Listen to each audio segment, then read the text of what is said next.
Ikinagulat ni Tonet nang hindi niya makita sina Atoy at Ibiang sa park na itinuro ni Ame. Nagtanong pa siya sa isang babaeng, ngunit sinabi nito na nakita man ang dalawa ay nakaalis na ang mga ito. Wala siyang nagawa kundi umalis na lamang hanggang sa tawagan siya ng kanyang kuyang si Emerson. Sinabi nitong sabay na silang kakain dahil mukhang maganda ang kinita nito sa pananahi. Pumayag naman si Tonet pero bago siya tuluyang umalis, napansin niya ang sasakyan ni Audrey. Dahil sa kutob na may mahalagang dahilan, palihim niya itong sinundan hanggang sa bahay. Samantala, muling nagkaharap sina Carla at Gavin. Kinumusta ni Carla ang naging date nito kay Cathy at agad niyang inakalang nabasted si Gavin. Ngunit laking gulat niya nang aminin ni Gavin na pinagtitripan lang pala siya at ang totoo ay sinagot na siya nitong si Cathy. Kitang-kita ang lungkot at pagkadismaya sa mukha ni Carla dahil malinaw na may nararamdaman siya para kay Gavin. Lalo pa itong nasaktan nang dumating si Cathy at sinadyang magpakitang sweet upang makuha ang atensyon nitong si Gavin.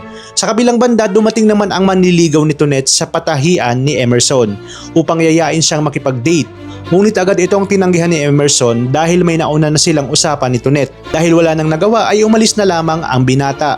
Pagdating ni Tonet sa bahay ni Audrey, agad siyang hinarang ng gwardiya. Ipinaliwanag niyang mahalagang makausap si Audrey tungkol sa isang sensitibong usaping pamilya kaya pinayagan siyang makapasok.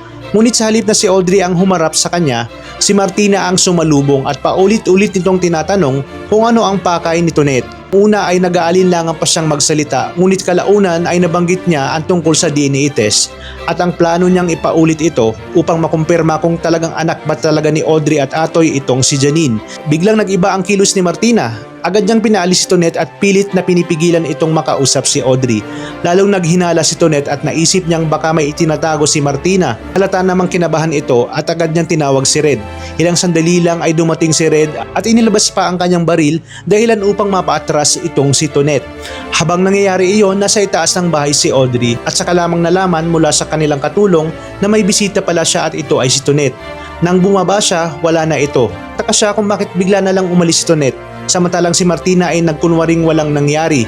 Ngunit pag-alis ni Audrey, lihim na inutusan ni Red ang kanyang mga tauhan na sundan si Tonet at wag hayaan na makalapit ito kay Atoy. Kasabay nito nagkita naman sina Emerson at Atoy sa isang mall. Nauwi sa habulan ang lahat matapos tangkain ng isang grupo nang nakawin ang tiket ni Emerson. Walang pagdadalawang isip na humabol si Atoy at nakipagsagupaan sa mga armadong kalalakihan. Sa gitna ng kaguluhan, nakita ni Tonet si Atoy at pilit itong itinatawag. Ngunit bago pa siya marinig, bigla siyang nilapitan nitong si Red at tinutukan ng baril. Wala namang nagawa si Tonet kundi sumama kay Red. Siya pa naman ang tanging taong maaaring magbunyag ng katotohanan tungkol sa tunay na pagkatao ni Janine. Habang si Atoy naman ay abala sa matinding bakbakan, unti-unti namang inilalayo si Tonet ni Red. Kasama nito ang lihim na maaaring tuluyang magpabago sa buhay ng kanilang pamilya. Makakarating kaya kay Atoy ang katotohanan bago mahuli ang lahat? Abangan natin ang mga susunod na pangyayari dito lang sa The Master Cutter.